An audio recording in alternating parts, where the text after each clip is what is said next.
share. Excellent. All right. So welcome to the National Fair Tax webinar, everyone. I am your host, Mark Maneri. I'm normally joined by my colleague, Larry Walters, who's just a brilliant man and a really committed follower and proponent of the fair tax. He won't be with us tonight, but we have some other incredible people on the line, including Ron and Elaine Malero and Randy Fisher and some of the others that will be here with us tonight, who are all great supporters and advocates of the fair tax and can help me answer your questions, because that's our intention tonight, ladies and gentlemen. Is what we're here for is for education, and we believe that the fair tax is indeed America's big solution. And tonight what we're going to do, and some of you, we've got a great number of attendees tonight. It's really exciting. Many of you have been on before. Welcome back. Thank you for supporting.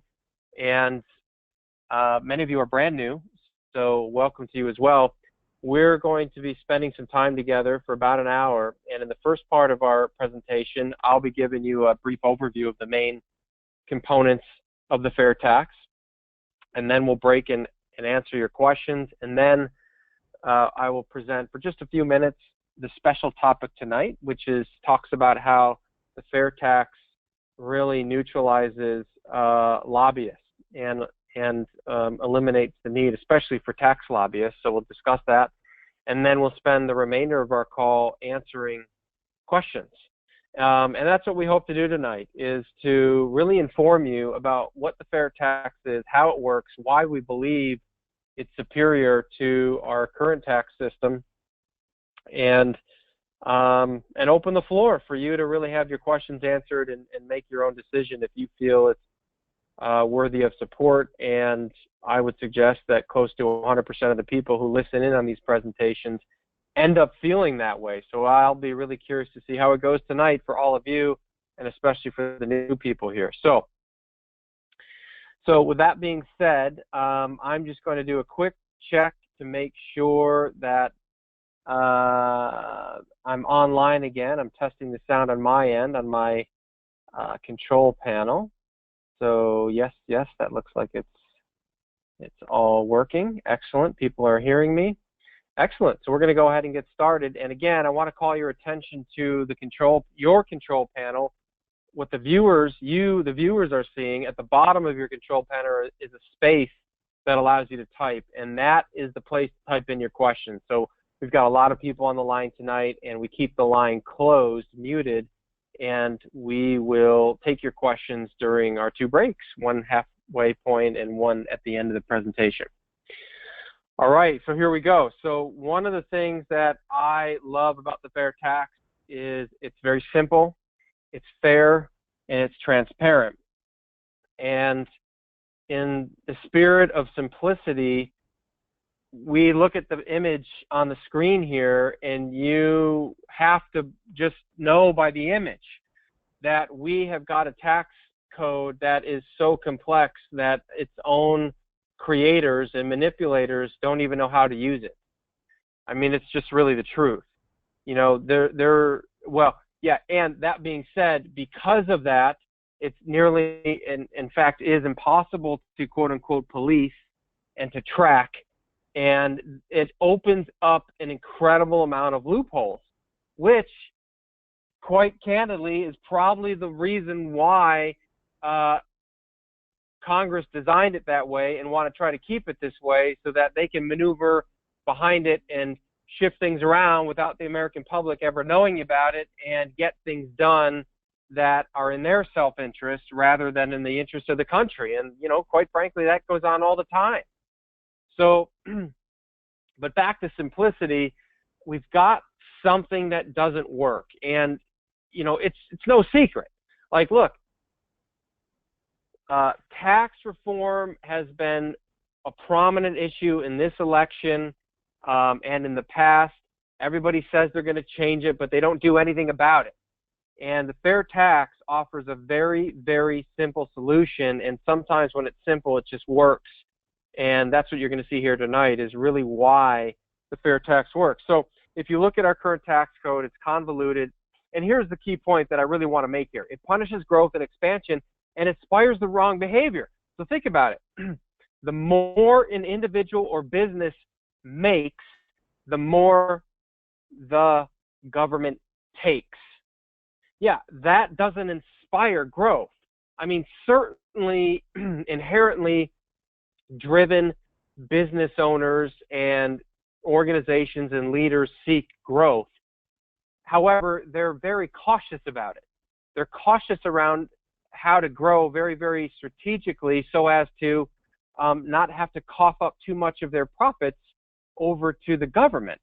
And if we could create a tax system that would take the lid off of that, where leaders of businesses wouldn't have to, worry about it and wouldn't be so constrained around their growth, well, it would inspire behavior that would drive them even further.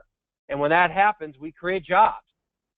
So I already said a lack of transparency and loopholes. There's winners and there's losers, incredibly inefficient.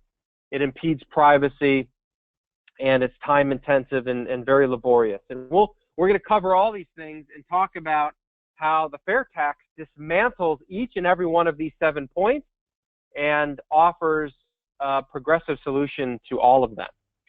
So the fair tax is legislation that currently exists in Congress. These are the actual numbers of the bill in both the House and the Senate. And what I said earlier, it's very, very simple. You've got a document that is 131 pages double-spaced that anyone on this line could read, and actually make heads and tails of, make some sense of. So there's something to be said for that. I don't want to debate this point, but I found myself in a conversation when the Affordable Care Act was passed with somebody who said, what do you think of the Affordable Care Act, Obamacare? And the answer is, I don't really know. And how could I know? How could anybody ever know when you've got a piece of legislation that is several thousand pages? Yeah, it's just like it's impossible to understand. And I get it. It's not like the healthcare system is easy. It's not like our tax system is necessarily easy, but, sometimes simple is better. And maybe the fair tax can set a really incredible precedent as it relates to convoluted legislation going forward, and we'll gain some legislation that's really simple. So 131 pages double-spaced. It's simple, and simple is better, especially in this case. All right, so it supports growth. So what does it mean and what is it? How does it support growth? The fair tax is a consumption tax, not an income tax. You only get taxed on what you spend, not on what you earn, and it eliminates all federal taxes and repeals the 16th Amendment. The 16th Amendment gives Congress the legal right to tax earnings. And what the fair tax would do, it would repeal the 16th Amendment. It would eliminate personal and corporate income tax, capital gains tax, alternative minimum tax, estate tax, death tax, and all payroll taxes. These taxes would go away. This is such an important point. Somebody who, a politician who is seeking election against an opponent that supports the fair tax will manipulate the public by saying, my opponent wants to tax goods to the tune of 23, or increase taxes to the tune of 23%. And that's what the fair tax is. It's a consumption tax, and the rate is 23%. Now, by the way, there's some debate about this. It's like, is it 23% or is it 30%? If you're hearing this for the first time, that may sound confusing. It's not. What it means is, if you go to the store and you buy something, and then there's tax levied on top of the price of the good that you're purchasing, that's what's called exclusive. In that case, it would be actually considered 30%.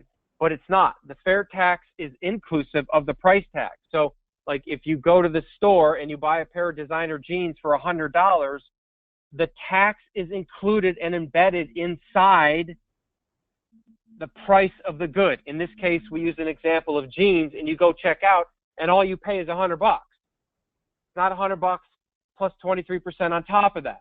So there's some math around that I could show you, but just, really we don't want to get bogged down with that. 23%. So, the point is, I just want to go back here. What people who talk poorly about the fair tax, especially politicians who are running against supporters of the fair tax, and they're saying, oh, my opponent wants to raise taxes by 23% or more. Yeah, they're not telling you in a very manipulative way, well, yes, we're going to create a national sales tax that taxes everything by 23%. And by the way, I'll get to this in a moment, or towards the end of our presentation, that will show you prices are not going to go up by 23%. But they fail to say that, yeah, by the way, all of your income taxes go away. Yeah, it might be a nice thing for them to do, but yeah, they're not playing fair. So more about that later. Right, so the fair tax is a consumption tax, and historically, consumption is more reliable than income. When we go into a recession, listen to this, when we go into a recession,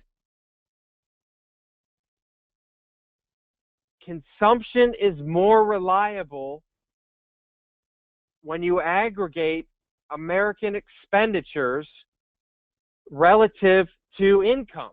In other words, more people lose their income during a recession and lose jobs than spending is lost. Because at the end of the day, people have to consume just to survive. People for the most part pay their mortgage, for the most part pay their insurance, for the most part go to the store and buy groceries, for the most part buy clothing, et cetera, because these are necessities that we have to consume in order to get by today. So consumption is more reliable than income. This is something that makes sense. And there's a lot of economic advantages when we move to a consumption-based platform. So one thing that I didn't detail until right now is that the consumption tax occurs on new goods, not on new retail goods, not used goods, and not on business-to-business transactions. So a good example of this is a home builder. So a home builder, a business of producing homes and building homes. When a home builder purchases its inputs to build a property that it will then, build a home on a property that it will sell to a consumer, all of its purchases to do that, its business-to-business purchases are not taxed. So you've got land, and then you've got, you name it, wood, piping, carpeting, cabinetry, you name it, all these things untaxed. In the business realm, the fair tax is not levied. When that house is complete and they sell the home to the first consumer who buys it, that is considered a new good being sold to a consumer at the retail level, and the fair tax is embedded in the cost of the home. Right? So if the home costs $300,000, the home builder, that's inclusive in the price. The consumer buys the home for $300,000, not 300 plus 300 times 23%. Nope, the fair tax is inclusive. And the home builder is responsible for taking 23% of that purchase, that retail purchase, and setting it aside and monthly remitting all of 23% of their gross receipts to the Sales Tax Bureau of their state, which sends it on to the Department of the Treasury. And that's how it works. So very transparent here. There's no loopholes, right? 23%. You go to the store, you buy a pair of designer jeans. They're $100. You check out. It's $100. On the receipt, it says $77 jeans. Go to the Gap, and $23 for the national sales tax. See, it's transparent. It's on your receipt. If it says 25, 26, 30, 35, 40%, guess what? You know about it. See, right now, when the tax code gets changed, we never know about it. No transparency, loopholes everywhere. Great. So let's talk about some of the economic benefits. There's a lot of them. So you got an estimated $120 trillion in global personal and corporate assets parked in offshore banking centers. Now, this is global, not just the United States, global. And that money will be attracted into the United States economy very organically once business and personal income taxes and capital gains taxes are gone. It's estimated that perhaps $1 trillion will flow organically into our economy, not printed money that has negative long-term inflation impact that we did, several years ago. That's not what we're talking about here. And why will that money flow back in? Well, think about it. Business owners will do with their money what they know best, and that is to invest in their businesses. And they'll spend it. So there's a big, big windfall coming for our economy when the fair tax gets passed. The U.S. becomes a corporate headquarter haven. Think about that. A big topic right now that has been hot for a while and will continue to be hot is a term called inversion. Inversion is where U.S. corporations create international headquarters in corporate tax-friendly countries such as Ireland and others so that they can pay lower taxes. And, when a company makes billions of dollars a year and they can save 5, 10, 15% on their tax rate, it's worth hundreds of millions of dollars. So when the U.S. corporate tax rate goes to 0, we will have the lowest effective corporate tax rate in the world, and we will become a corporate headquarter haven. International businesses from around the globe will begin to relocate their headquarters here, and they will build infrastructure. They will spend a lot of money. They will hire staff and personnel, and it will be the biggest economic boon, I predict, that we've ever seen in our modern history. And these are the reasons why. The underground economy is estimated at $2 trillion. So everybody pays their fair share. Right now the tax avoiders and illegal aliens, etc., these people, they're not paying their taxes because they're undocumented. And you've got people who are documented that are just avoiding the system. Well, that just no longer becomes an issue. When somebody goes and buys a car or a house or a head of lettuce at the grocery store, they're all paying their fair share of taxes. And now everybody is. See, right now, only 50 million people actually pay taxes in this country. So we broaden the base, 100% of the people pay, and people coming into the country also pay, right? So every time you've got the millions and millions of foreign visitors that come into our country and they go to Disneyland or stay in a hotel room, they go out to dinner, all these businesses operate those purchases at the retail level as goods and services, and these people contribute as well. So it's an incredibly brilliant plan, everybody, and it's revenue neutral. You should know that $22 million of independent third-party economist research went into the creation of this legislation, and when it was created, the creators of it did it in a way where when we transition from our current tax system to the to the fair tax, we're going to collect approximately the same amount of money in the first year, and as our economy grows, we're going to grow more. We're going to collect more. All right, so it's very simple. I've alluded to this already. 45 states currently collect a sales tax. We'll leverage the infrastructure that's already in place. And there will be the creation of state sales tax bureaus. They will collect from businesses. And then they will turn that money into the Department of the Treasury. And we get 80% more efficient right off the bat. We collect from approximately 18 to 20 million businesses instead of 120 million households. Like, this just makes sense, right? So there's only one form to fill out, and it basically says total up your gross sales, multiply times 23%. That's your tax liability. Send it in. So we've got a plan here that is very simple to collect and easier to police, and it just makes a whole lot of sense. So think about this, guys. The IRS costs $13 billion to run. That's pretty inefficient. They only collect 75% of the taxes that it actually should, and the fair tax would literally defund the IRS over a 3-year period. It would go away. That would be music to a lot of people's ears. So you pay your taxes when you make purchases, no filling out detailed income tax forms, and it just is a system that makes so much sense.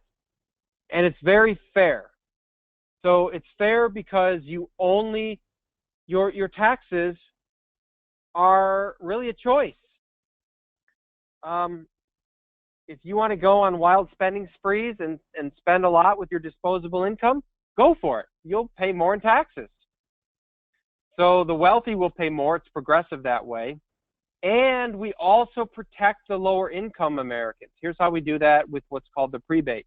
The prebate assures no one pays federal taxes up to the poverty level limit. And this goes for everybody. It was written to protect lower income Americans who currently have a very low or zero tax burden, but it affects everybody, and for both reasons that's fair. So the prebate is actual dollars that you get reimbursed on, that are administered by the Social Security Administration, that flows into your bank account every month by direct deposit. So Department of Health and Human Services have come up with this matrix to determine poverty level spending threshold. And if you move your eyeballs to the right side of the screen down to the green level, you have a family of 4, 2 adults, 2 children. The annual consumption allowance is 32 grand. So what that means is when a family of 4 spends $32,000 in a year, they're spending at poverty level. They're spending at just enough basically to cover their basic expenses: food, shelter, clothing, transportation, medical supplies. So what happens is you take that $32,000, you multiply it by 23%, which is the amount of the fair tax, and the amount of money in fair tax that family will have submitted for poverty at the poverty level limit spending is $7,369. Divide that by 12, and that family will receive $614 every single month in their bank account, reimbursing them in advance for the fair tax they're going to spend that month on the basic necessities of life, spending at the poverty level limit. And this prebate is open to everybody. The rich, the poor, and everybody in between, and every household where the head of household has a valid Social Security number. It's fair. And it's really smart, protecting the lower income class Americans. So the prebate is a really important component to the fair tax, and a really important point to understand that the fair tax does not hurt lower income Americans. In fact, think about this. You get the prebate, The average American's income is going to go up by 29% because they're going to keep 100% of their paycheck. There's going to be no income tax or payroll tax withholdings. They can purchase used goods. And these are all incredible reasons why they make out better financially. Like, it really serves every individual in the country. All right. So let's talk about prices, because sometimes people would think, okay, I'm hearing that the fair tax rate is 23%. Businesses must, by default, mean that they're going to jack up prices by 23% in order to cover this new thing that's happening. That is understandable and not true. So here's the impact on prices. So first of all, right now, business income taxes are passed off to the consumer and reflected in the price tag of everything we buy. That's just how it goes.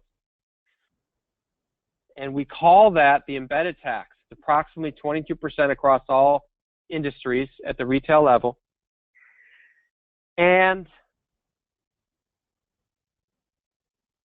basically what the embedded tax represents are their actual corporate income taxes plus their cost to comply to the federal tax code.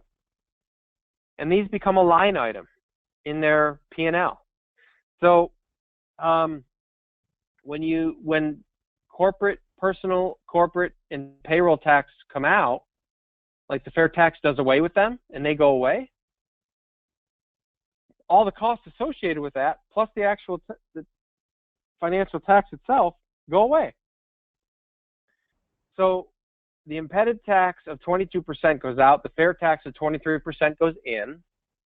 It's not a wash. It's not that simple. We expect prices to go up by probably 10 to 15% in the first year. And then market forces and competition will drive prices back down over the next 3 to 5 years to pre-fair tax levels. So it's, yeah. So think about it. If the average American's income goes up by 29%, plus they get the prebate, plus they can avoid taxes on used goods, they make out good, even though they make out better and are in a better financial position, even though prices are going to go up by 10 to 15% in the first year. So we have single-handedly shown you how the fair tax surmounts the 7 constraints that are currently put on our system by our current tax code. Yeah, it just wipes them out. And it's a really brilliant plan that stimulates growth and incentivizes the right behavior that we want. So who would be against that? Well, lobbyists, politicians, IRS workers, and some of the accountants who only work on tax returns, but they can choose to evolve, right? You know, it's like, hey, okay, you can't do tax returns anymore, but, you know, if we don't have tax returns anymore to verify income, well, we're going to need services to do that. So, you know, you could evolve. Yeah, so there's going to be opportunities here. And I'm going to save why lobbyists and politicians are against changing this for our special topic. So, yeah, there you go, people. There's your overview of the fair tax. And now we're going to pause and we're going to take some questions before we go into our special topic. So bear with me here. I'm going to pull up our questions and we will rock and roll through them.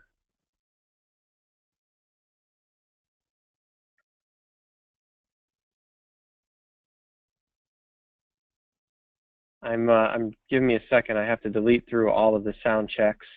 Thank you all for responding to me early on. Go ahead and keep your questions coming. Okay, so I am going to just jump online here. I'm going to see who of my resident experts are with me here. And I'm going to let you know that I may call on you. So Ron Malero is here. Ron and Elaine's great. Randy Fisher, great. Okay, great. So guys, you're hearing me. I may open up your line and I may call upon you. And thank you for being available. Okay, and I'll invite both Ron and Randy and anybody else if they've got some knowledge of the fair tax. If I go over an answer here and you want to if you've got something more to say about it, then go ahead and write it in, and I'll make sure that it's spoken. All right, so this first question comes in from John. John asks, or he makes a statement. Last Friday, the IRS published their latest collections data. It shows that the top 1% of income earners pay roughly two times their share of tax based on their share of income earned. Yeah, so John, if I'm understanding your comment, what you're saying is we've got some disparity here. Yeah, so I don't know if that's what your point is. I have a sense that that's what it is. Go ahead and write in if you've got some other point about it. But what I love about the fair tax that I already mentioned is that we broaden the base. Everybody pays their fair share, and certainly higher income earners are going to pay more because they're going to spend more. But yeah, it's not going to be so out of whack. All right. Yeah, so I had a number of people actually write in and say, I don't understand that thing you said about the 30% and the 23%. So if you recall earlier in the presentation, I said the fair tax is inclusive, 23%. Some people may try to say that it's actually 30%. I'm going to tell you in a simple illustration right here why that's not true. So bear with me for a second.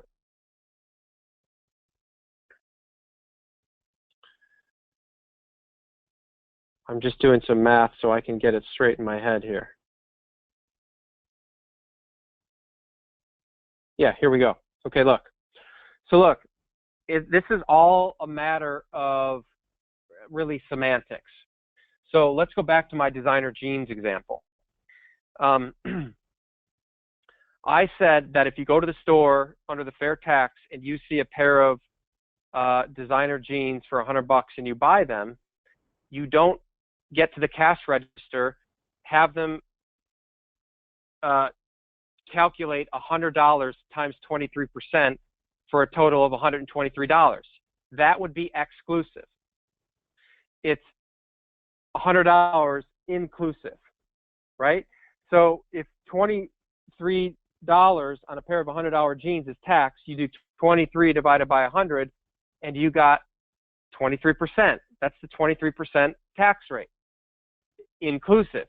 Now, what other people would argue, and again, this is semantics, they would say, well, since the 23% is the tax, you want to take your $23 and divide it by 77, the actual cost of the jeans, not the total cost, including taxes.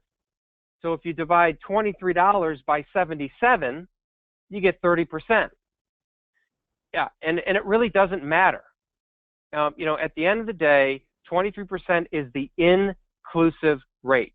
30% is the exclusive rate, and taxes are measured and calculated by the inclusive rate. So I hope that clears it up for some people. And if you have anything else on that, or anybody else wants to write in, by all means, go for it. Okay.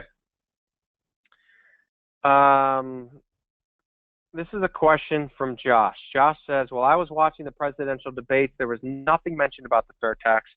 Do you think something about the fair tax should have been mentioned in the presidential debates? Well, Josh, I mean, that's an easy yes. And, I will tell you that and actually it'd kind of be an interesting poll to take to see who people are voting for on here. I, for one, am voting independent, and I support Gary Johnson. And now I like Gary Johnson. And look, the fair tax is nonpartisan. In fact, we had a special topic. If you look at the co-sponsors of the fair tax, the majority are Republican, and we did a whole special topic on why Democrats should be all over the fair tax.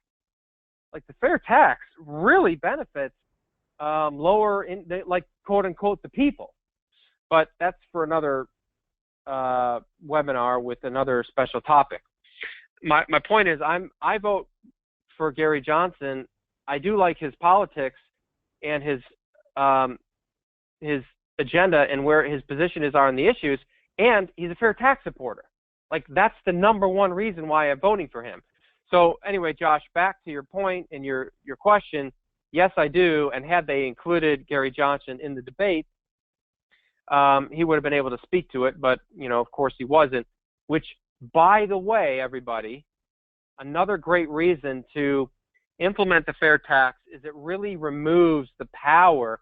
There's a great transition of power that occurs from politicians to the people when all this transparency happens with the fair tax. And that would be a really welcome precedent because, think about the Commission on Presidential Debates. This is a private organization that was created by the two-party system. Yeah, of course they don't want a third party on stage. That lessens their chance for election. Private organization. So the fair tax would really begin to break down these barriers of private, monopolization and influence, and transfer some of the power back to the people. And I think, Josh, I've clearly answered your question and certainly my position on it. Curtis asked the question, how would the fair tax be applied to a used home? It wouldn't. So I thank you for bringing that up. I forgot to mention that. When somebody who buys a brand new home from a home builder, fair tax is inclusive in that price.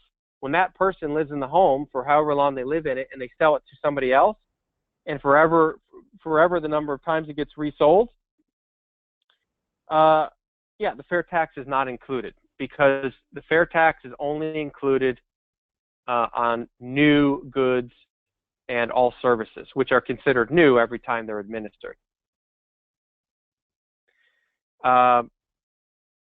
John made a comment to let me know that there's 158 million tax returns that were filed last year by Americans, not 120 million. So we're getting even more efficient when we move to the fair tax. Thank you, John. I appreciate that.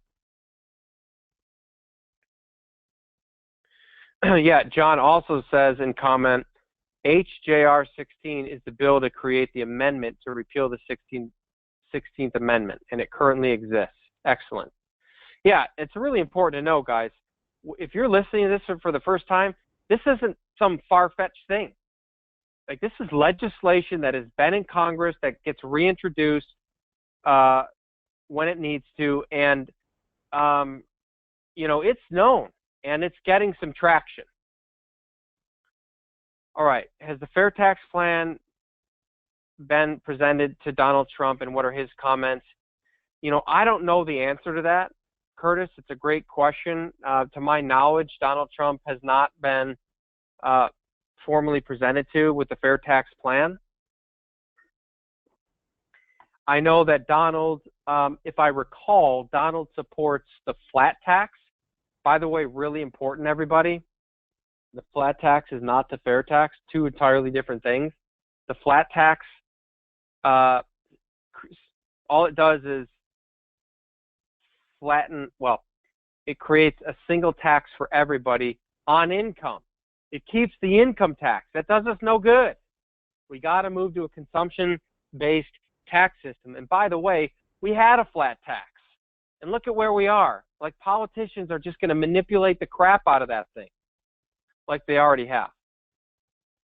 Yeah, and if Ron or Randy or anyone else wants to write in about whether or not they know about the fair tax being presented to Trump, feel free to chime in here.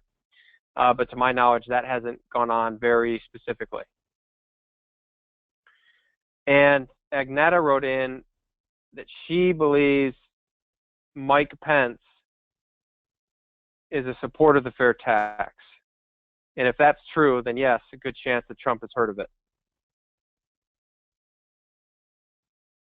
Yeah, and a number of people just wrote in. So we've got Mike Pence, Trump's running mate, apparently is a fair tax supporter. That's really good to hear. I did not know that. Thank you for writing that in, people. All right, let's do a couple more questions. We've got more. Stay with us. We're going to answer all your questions, but I want to make sure we get to our special topic here, and we'll do that here in just a couple of questions more. John, who has been just a real source of information here, I am going to share this, John, with everybody.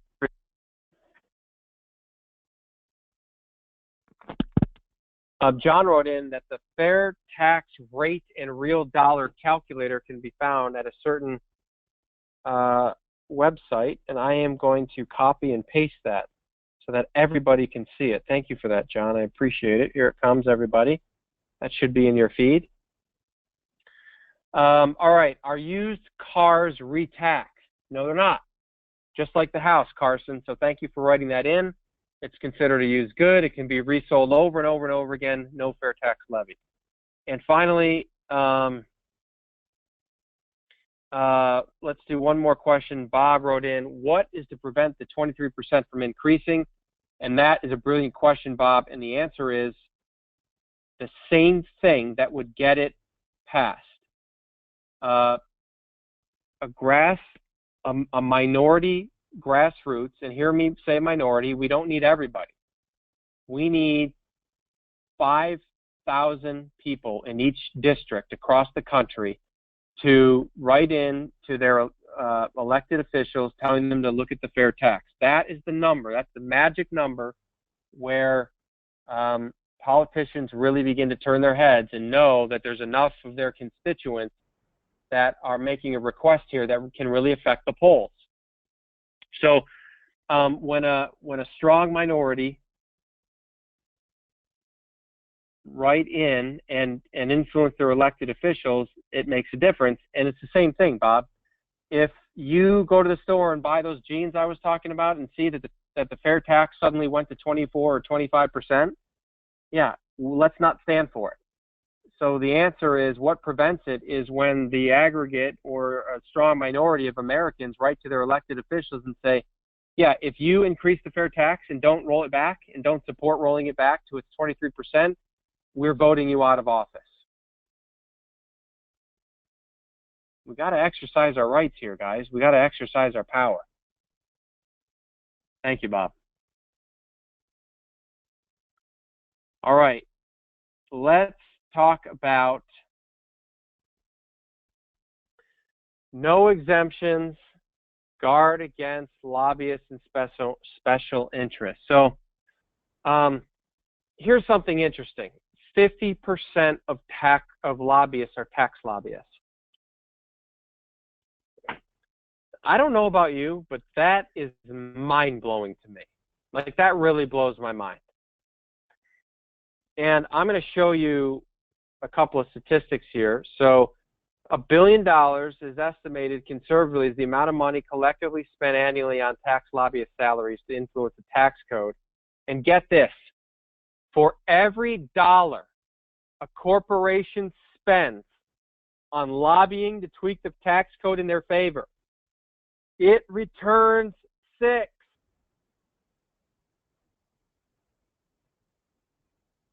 I pause for effect to let that sink in. So what you've got is a very effective group, small group of special interests lobbying Congress to manipulate the tax code and a lot of other things. But 50% of lobbying comes from corporations to manipulate the tax code in their favor. So, you know, we've got special interests here, guys, that are really pulling the strings. And here's what it looks like. Lobbyists, look at the upper right at 2 o'clock. Lobbyists pushes for tax break for the wealthy, representing the wealthy corporations that hire them. The congressperson or committee alters the tax code. Follow me around here. The corporation saves millions or billions of dollars in tax code, in taxes. The corporation, in this case the lobby client, makes a big campaign contribution to the elected official that manipulated a tax code on their behalf, and the lobbyist gets paid millions of dollars in their salary for the tax change results, and on we go around the circle where we've got this small elite special interest group that actually influence policy and are what make politicians actually move. And it's really quite sickening. So when you eliminate all of these taxes and you eliminate loopholes because you remove exemptions, like, yeah, nobody's exempt with the exception of education. You know, think about it. If the dairy industry were to be exempt, well, guess what would happen? You would have every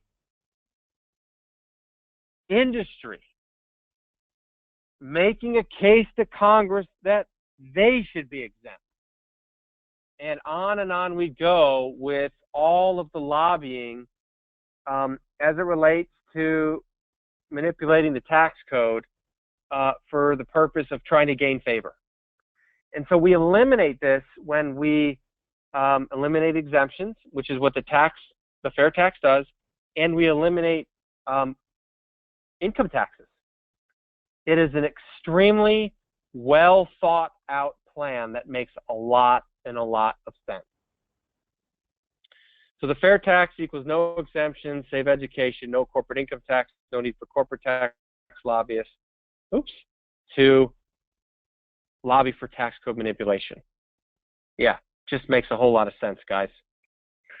So I want to go back to answering your questions, and if you've got some comments or questions on what I just said, please write them in.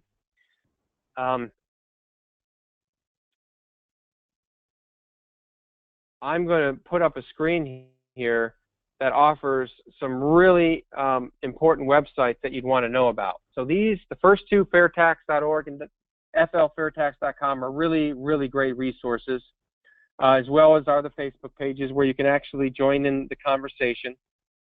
Fair Tax Nation, by the way, is a social media platform specifically for the fair tax. And Ron Malero heads up Fair Tax Power Radio, and you can go to, that's not a typo, Spreaker.com/user/the Fair Tax Guys, and you can hear their audio that they do every single week, and they do a heck of a job.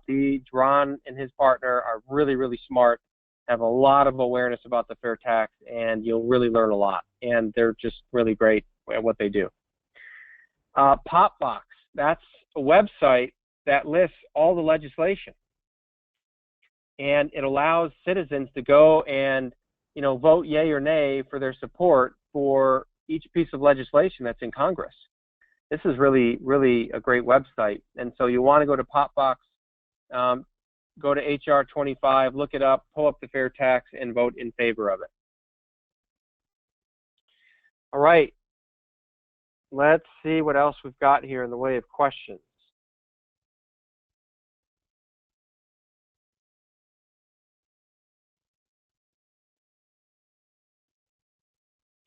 Yeah, Ron, thank you for pointing that out. Bob Paxton is the force behind Fair Tax Power Radio. Thank you for that acknowledgement. Bob does an incredible job. On Twitter, thank you, John. John said on Twitter, use #FairTax, and that can enter you into that conversation. All right, let's go to some questions. Bob says, am I right in thinking that if I'm not selling anything, I wouldn't have to verify my income? Yeah, well, if you're not selling anything, Bob, if you're not a business, then you wouldn't have to remit, you wouldn't be a business responsible for collecting fair tax and then submitting it into the State Sales Tax Bureau. And to the degree to which you have to verify income really isn't linked to whether or not you're selling anything. Verifying income is would go away because income taxes would go away, and verifying income would there'd still be a need for that when you're applying for credit.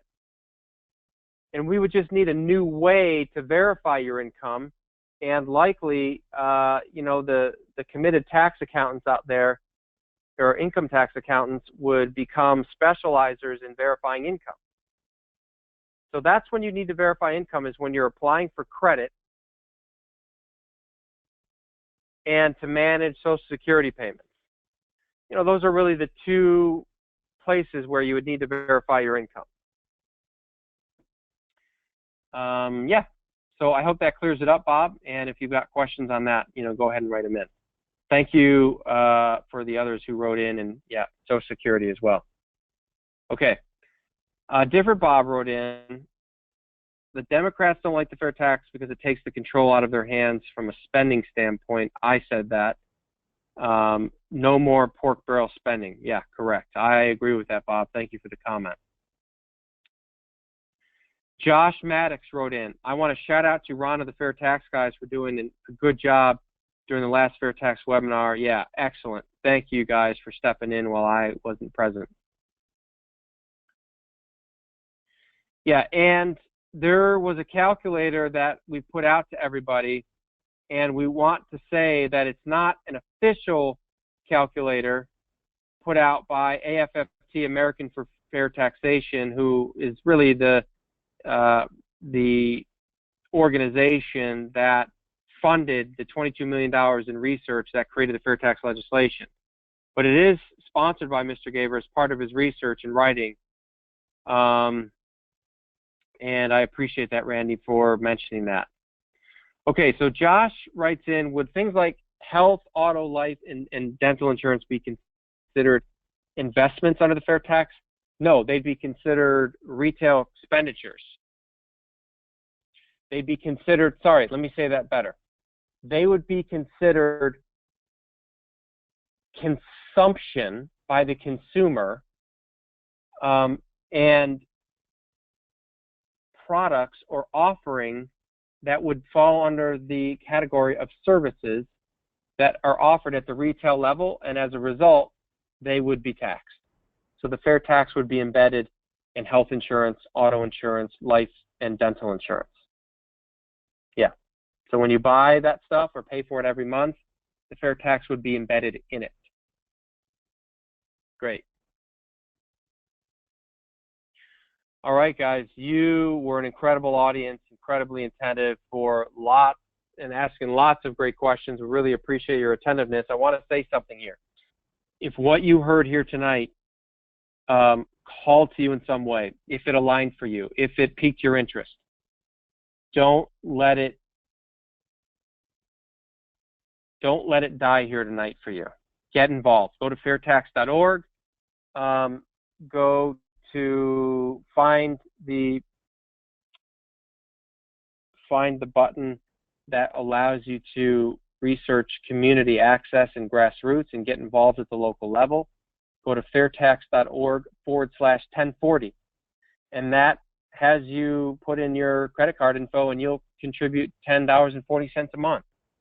We need it, just like any other nonprofit organization. Go to bigsolution.org and go check out the fair tax and see, you know, how it's explained there. They do a really brilliant job showing that.